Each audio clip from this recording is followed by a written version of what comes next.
നമസ്കാരം, ഞാൻ doctor Vivek Nambiar, neurologist, Amrita hospital, Kochi. മദ്യപാനവും സ്ട്രോക്കും എന്നൊരു വിഷയത്തെക്കുറിച്ച് നമ്മളിന്ന് പറയാൻ ഉദ്ദേശിക്കുന്നത്. എപ്പോഴും ഈ സ്ട്രോക്ക് രോഗികൾ നമ്മൾ സ്ട്രോക്ക് ക്ലിനിക്കിൽ വന്നു കഴിഞ്ഞാൽ ചികിത്സയെല്ലാം കഴിഞ്ഞ് പോകുമ്പോൾ തീർച്ചയായിട്ടും സാറേ ഇത്തിരി സ്മോൾ കഴിക്കാമോ എന്ന ചോദ്യം വളരെ സാധാരണയായി ചോദിക്കുന്നതാണ്. ശരിക്കും ആൽക്കഹോളും സ്ട്രോക്കും തമ്മിലുള്ള ബന്ധം എന്താണ്? ആൽക്കഹോൾ സ്ട്രോക്കിന് നല്ലതാണോ? ചില പഠനങ്ങളിൽ ഹൃദ്രോഗം കുറക്കാൻ ആൽക്കഹോൾ സഹായിക്കുമെന്നൊക്കെ കേട്ടിട്ടുണ്ടല്ലോ എന്നുള്ള ചോദ്യങ്ങൾ എപ്പോഴും ചോദിക്കും. ശരിക്കും ആൽക്കഹോൾ കഴിക്കുന്നത് സ്ട്രോക്കിന് മോശമാണ്.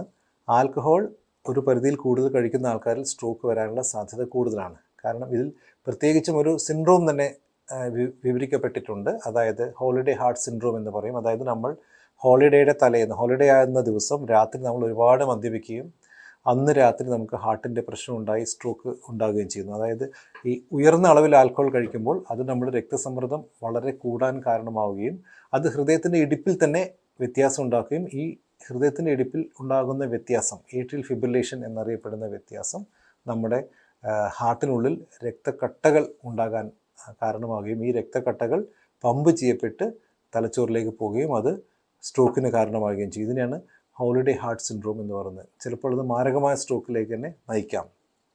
പിന്നെ ചില പഠനങ്ങളിലൊക്കെ, വളരെ ചെറിയ ശക്തിയുള്ള പഠനങ്ങളിലൊക്കെ വളരെ നേരിയ ലെവലുള്ള alcohol, less than 2 drinks per day ചിലപ്പോൾ സഹായകമായേക്കാം എന്നൊക്കെ പറയുന്നുണ്ട്. പക്ഷേ നമ്മളെ സംബന്ധിച്ചിടത്തോളം ആ സ്ട്രോക്ക് വന്ന ആൾക്കാർ മദ്യപിക്കുകയാണെങ്കിൽ തീർച്ചയായും നമുക്കങ്ങനെ 2 drink എന്നുള്ള കണക്കൊന്നും സാധാരണ ആൾക്കാർ പാലിക്കാറില്ല. മദ്യപിച്ച് തുടങ്ങിക്കഴിഞ്ഞാൽ മദ്യപാനത്തോട് ആസക്തിയുള്ള ആൾ തുടർച്ചയായി മദ്യപിക്കുകയും അത് കൂടുതൽ മദ്യപാനത്തിലേക്ക് നയിക്കുകയും ചെയ്യുന്നു, അത് സ്ട്രോക്കിലേക്ക് നയിക്കുകയും ചെയ്യുന്നു. ഇതിൻ്റെ ഏറ്റവും പ്രധാനപ്പെട്ട മറ്റൊരു കാര്യം, മദ്യപിക്കുന്ന ആൾക്കാരിൽ തലച്ചോറിൽ ബ്ലീഡിങ് ഉണ്ടാകാനുള്ള സാധ്യത വളരെ കൂടുതലാണ്. കാരണം ഈ രക്തക്കൊള്ളിലുണ്ടാകുന്ന മാറ്റങ്ങൾ കാരണം അവർ ചെറിയ രീതിയിൽ വീഴുക, തെന്നി വീഴുക, അതല്ലെങ്കിൽ തലയിടിക്കുകയോ ഒക്കെ ചെയ്തു കഴിഞ്ഞാൽ തലച്ചോറിന് പുറത്തായി ഉണ്ടാകുന്ന സബ് ഡ്യൂറൽ ഹെമറ്റോമ എന്നറിയപ്പെടുന്ന ബ്ലീഡിങ് വളരെ സാധാരണമായി കാണാറുണ്ട്. അത് ആൽക്കഹോൾ കഴിക്കുന്ന ആൾക്കാർ വളരെ കൂടുതലാണ്. മാത്രമല്ല, ഒരിക്കൽ സ്ട്രോക്ക് വരികയാണെങ്കിൽ തീർച്ചയായിട്ടും ആൽക്കഹോൾ പൂർണ്ണമായിട്ടും ഒഴിവാക്കുകയാണ് ഏറ്റവും ബുദ്ധികരമായ ഒരു കാര്യം. അല്ലാതെ ആൽക്കഹോൾ അമിതമായി കഴിക്കുന്ന ആൾക്കാരിൽ അതിരക്തസമ്മർദ്ദം, അത് ഉയർന്ന ബ്ലഡ് പ്രഷർ ഉണ്ടാകാനുള്ള സാധ്യതയുണ്ട്.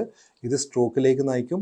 മാത്രമല്ല, ചെറിയ പരിക്കുകൾ ഉണ്ടാവുകയാണെങ്കിൽ തന്നെ ആൽക്കഹോൾ കഴിക്കുന്ന ആൾക്കാരിൽ അത് വളരെ വലിയ മസ്തിഷ്ക രക്തസ്രാവത്തിലേക്ക് നയിക്കുകയും ചെയ്യുന്നു. ഇതുകൂടാതെ ആൽക്കഹോൾ കഴിക്കുമ്പോൾ നമുക്ക് സ്ട്രോക്ക് മാത്രമല്ല, നാഡീസംബന്ധമായ ഒരുപാട് അസുഖങ്ങൾ വരാനുള്ള സാധ്യതയുണ്ട്. ഒന്നാണ് ആൽക്കഹോളിക് ന്യൂറോപ്പതി. കാരണം നമ്മൾ ആൽക്കഹോൾ കഴിക്കുമ്പോൾ നമ്മുടെ ശരീരത്തിലുണ്ടാകുന്ന പ്രധാനപ്പെട്ട കാര്യം, ആൽക്കഹോൾ എന്നാൽ കാലറിയാണ്.